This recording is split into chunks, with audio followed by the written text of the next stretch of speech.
Jeg vil godt byde jer alle sammen velkommen her til Hasle og på byvandringen her i dag. Velkommen til kulturreportagen, som denne gang er med på byvandring i Hasle. Byguide Torsten Sletskov har ordet og fører gruppen rundt til de steder, som kan fortælle historier. Hasle, det er et sted, man bor, og det kan man se på husene, fordi de er så forskellige. Husene er gamle, gaderne er sådan, som de har været i adskillige 100 år. Vi kan se på bytegninger, at der er ikke ret meget, der har ændret sig i bystrukturen. Og husene er blevet repareret undervejs. Der er blevet sat lidt på, bygget lidt til.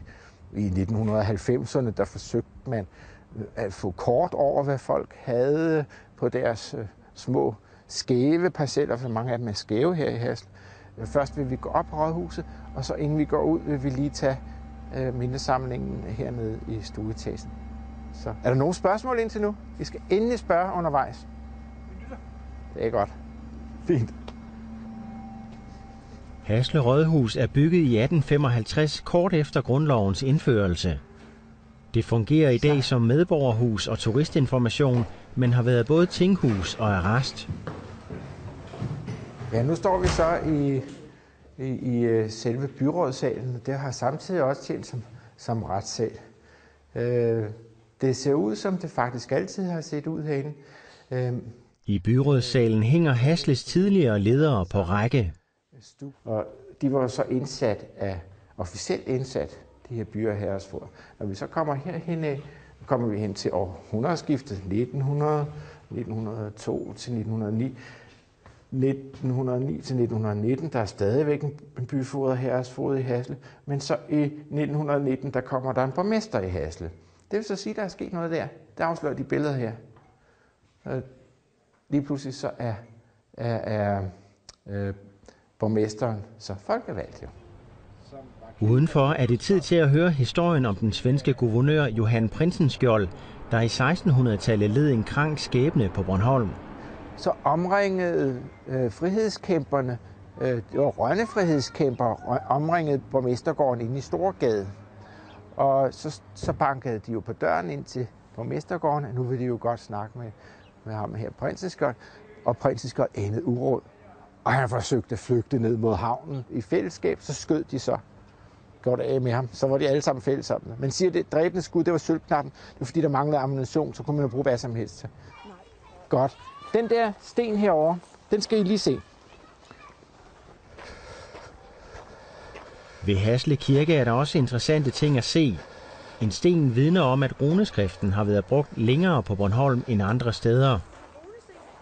Her har vi så en runesten, en marvadstenen hedder den, og en vadsten, det er jo sådan typisk, at den har været brugt til at lægge over et lille vandløb, så man kan komme tørskoet over.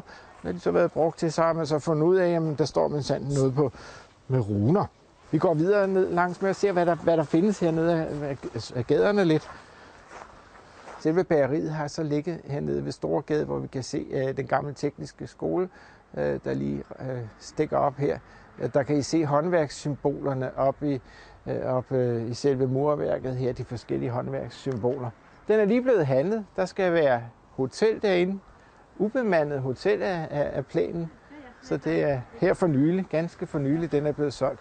Byvandringen er en mulighed for at få historie og perspektiv på gader og bygninger. Det giver en masse viden om byen, og det synes jeg er alle tiders. Det er jo altså en ret bombastisk bygning i forhold til de øvrige bygninger i Hasle, så skiller den sig noget ud, det må man jo nok sige. Men altså, den har jo sin historie, og det er altså meget værd. I og med, at jeg kender Bornholm rigtig godt, og først og fremmest har boet på østsiden, så har jeg altid betragtet Hasle som den by, jeg kørte igennem, når jeg skulle til Rønne. Og jeg vil sige, at Torstens oplæg i dag har fået mig til at åbne øjnene for at se byen på nogle andre måder. Det kan jeg godt anbefale. Fra kunsthallen Grønbæksgård går turen ned til havnen, som stadig er i udvikling. Ja, vi går lige igennem her, så kan I se. Når man går igennem derovre, så er der badestrand på den. Badestrand derovre? Ja. Og så har vi så også fået lavet et havnebad. Kan I se, der er ligesom en trappe der. Og der er så lavet et bassin, så børn kan bade og bunde. Og så kan man også springe ud ved siden af og bade. Og det der hus der, det er for vinterbader. Man kan bade der hele året. Og så er der en sauna i også. Byguide Torsten Sletskov har boet i Hasle 5 år og kender byen ud og ind. Han bor ikke længere i byen, men han elsker stadig at vise den frem. Jeg nyder det hver gang, og jeg får øje på noget nyt hver gang. Og jeg må også sige, at jeg er lidt stolt over, at Hasle har udviklet sig til det Hasle er i dag. Det må jeg nok sige.